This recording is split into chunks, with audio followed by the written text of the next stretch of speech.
So the referendum, well, generally speaking, the environmental movement, NGOs, charities, DEFRA, green businesses generally sided with Remain. And they did so because most of the sort of independent sort of evidence collected by academics, but also by parliamentary groups, by other European level bodies, pointed to the fact that generally the environment had, in very general terms, had been improved by EU membership.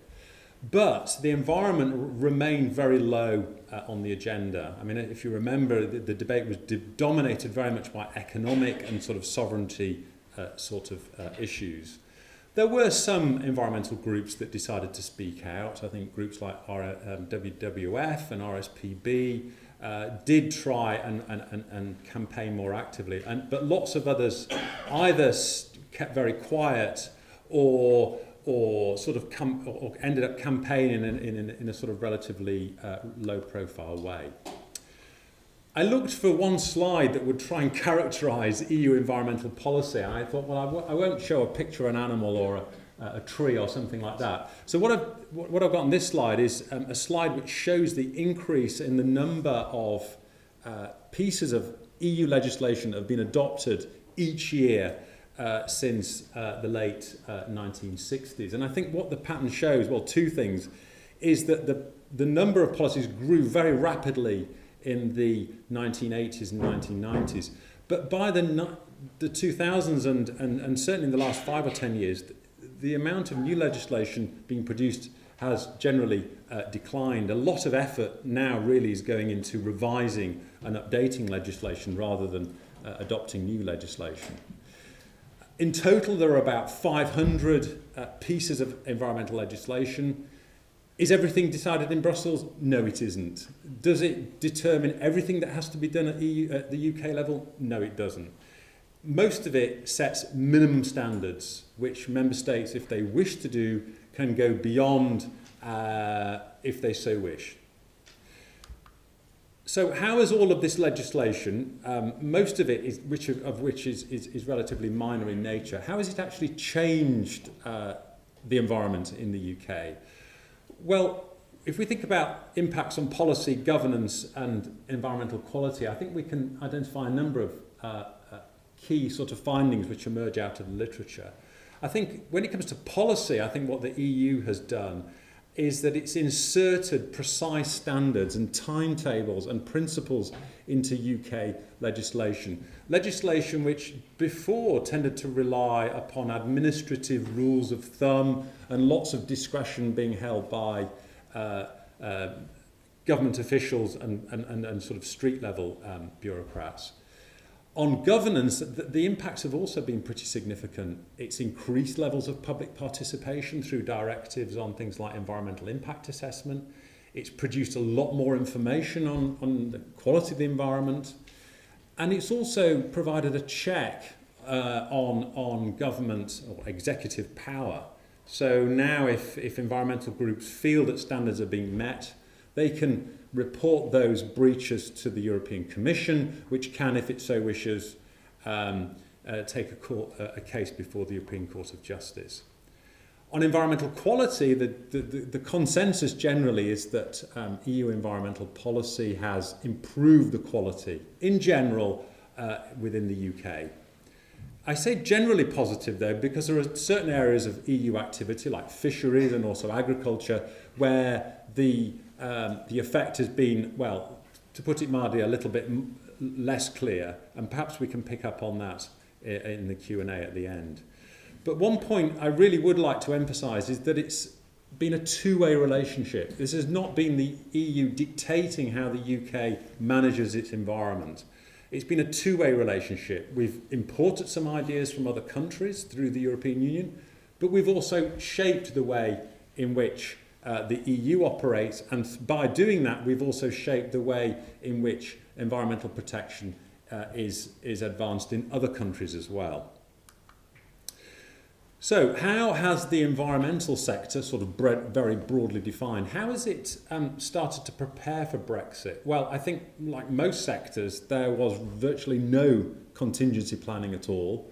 DEFRA certainly doesn't appear to have done much contingency planning. I mean, other than the Treasury, really, I think only academics really were doing a lot of detailed work before the referendum, trying to think about what the effects of Brexit might do.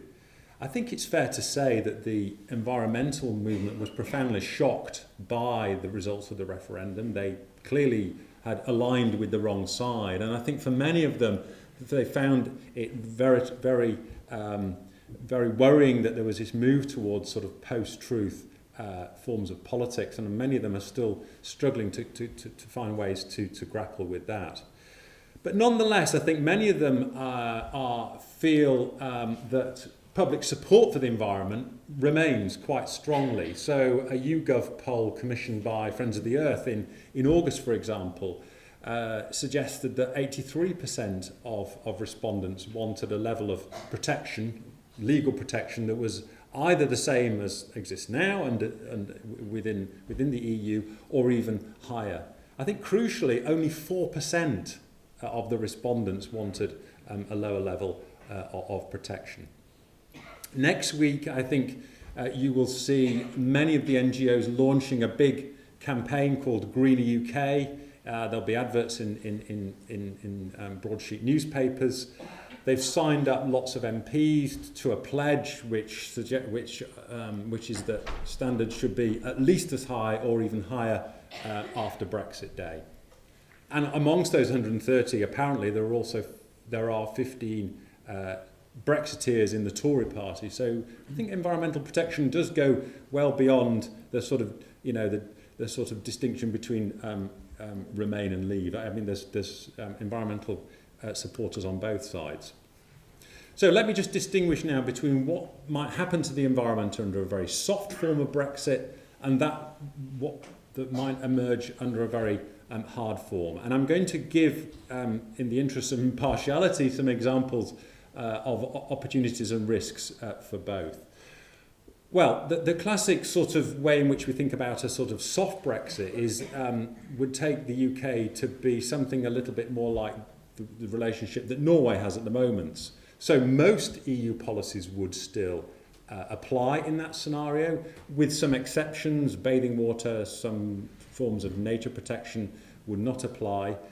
But crucially, EU agriculture and EU fisheries policies would not apply, even in this form of soft Brexit.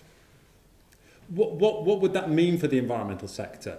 Well, some would argue that it actually gives an opportunity for the UK now to redesign policies that it's always felt rather unhappy with. I mean, the Common Agricultural Policy, for example, and redesign it in a way that's fit for the UK's purpose. So funding, for example, could be diverted to funding flood management schemes, for example.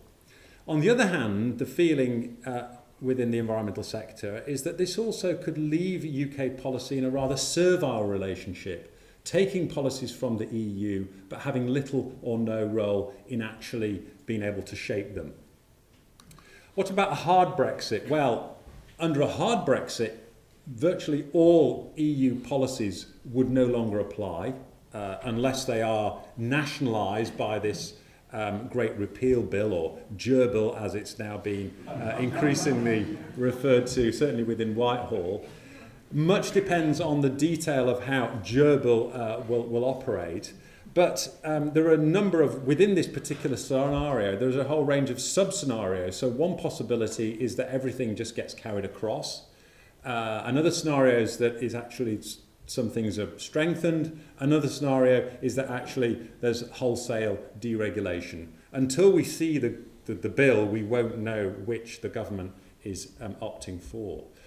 What are the risks and opportunities in this particular scenario? Well, I think the great risk is that it leads to a wholesale deregulation, or at best a sort of shift to a kind of rather zombie-like form of legislation. So legislation that's nationalised, that's carried over into UK policy, but doesn't have the strong protection afforded by the European Commission and doesn't have that hard power that the European Court of Justice can use to pull member states into line when they do meet standards.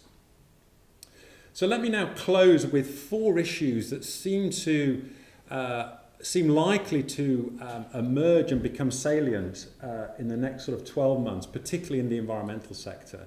And they are associated with 4 issues: capacities, devolution, international policy, and governance.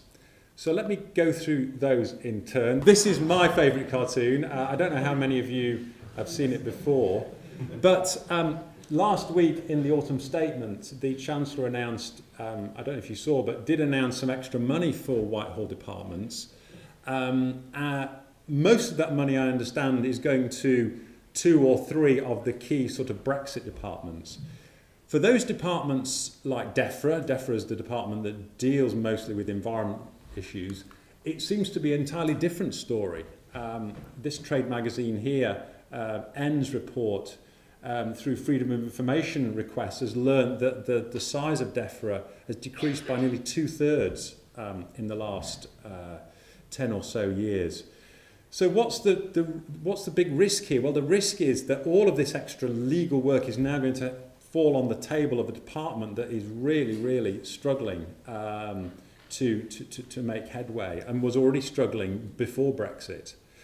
What are the big opportunities? Well, the big opportunities are we can now sort of, use some of this 350 million to create new institutions, a new ombudsman, something to replace the Commission, or possibly a specialised environmental court.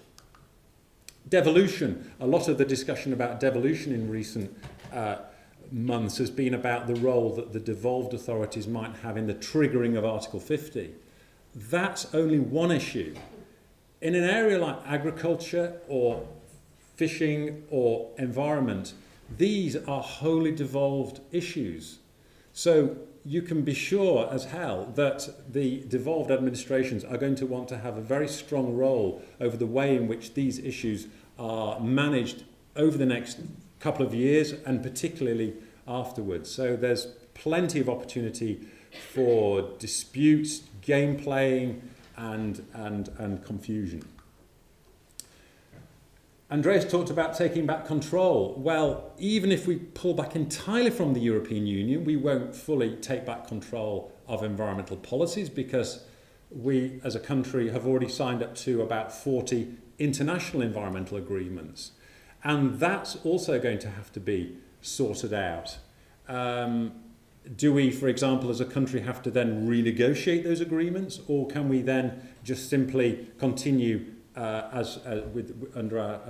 the present arrangements, which are through our membership of the European Union? I think the big opportunity here is that we can regain, as the Brexiteers said, we can regain our seat at the negotiating table within the UN.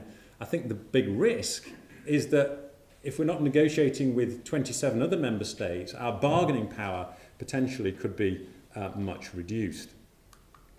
And then finally, accountability. Again, very much part of the sort of taking back control narrative. This is a picture of the environmental legal group Client Earth winning a court case against the government over slow speed at which air quality is being improved in different parts of the UK. Would that court case be possible completely outside of the EU? No, it wouldn't. The potential to take a court case like that would certainly not be able to be taken right up through to the European Court of Justice, which has this ultimate power to fine countries if it wishes. So some final thoughts. I think environment at the moment is sort of still very much, has a very low profile, I think, in the discussion. It could be that it ends up being a great beneficiary out of this big trade-off that's struck between single market access and immigration, or it could end up being, I think, potentially a very significant collateral victim. Hard and soft Brexit, actually they're very, very different. As I said before, the trade-off will be made largely, I think, for non-environmental reasons. And really, just to sum up, I think at the moment, UK environmental policy is more uncertain today than it has been at any time in the last 30 or 40 years. So, thank you.